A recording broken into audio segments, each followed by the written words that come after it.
Les fondations sont coulées. Et à partir de maintenant, on entre dans une phase très importante du chantier. Le vide sanitaire et le plancher bas. C'est une étape technique. Et il y a plusieurs points que vous devez absolument maîtriser. Première chose, le temps de séchage des fondations.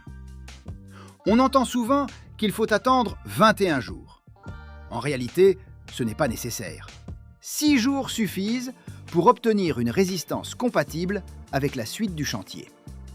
Mais cela ne veut pas dire qu'on se précipite. Ensuite, on réalise le vide sanitaire.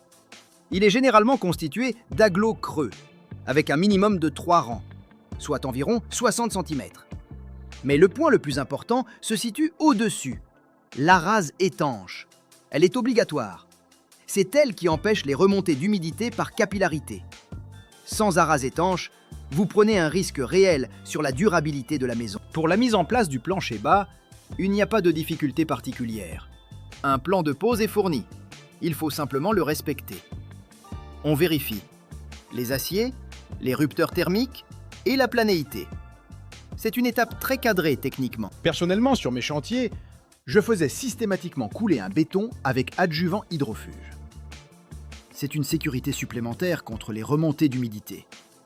Pendant le séchage, les maçons peuvent enchaîner avec le drainage.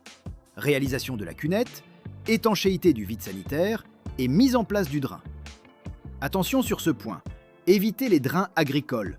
Privilégiez des solutions adaptées au bâtiment, plus performantes et protégées. Une fois le drain posé, il est important de remblayer rapidement tout le pourtour de la maison pour protéger le drap et sécuriser le chantier.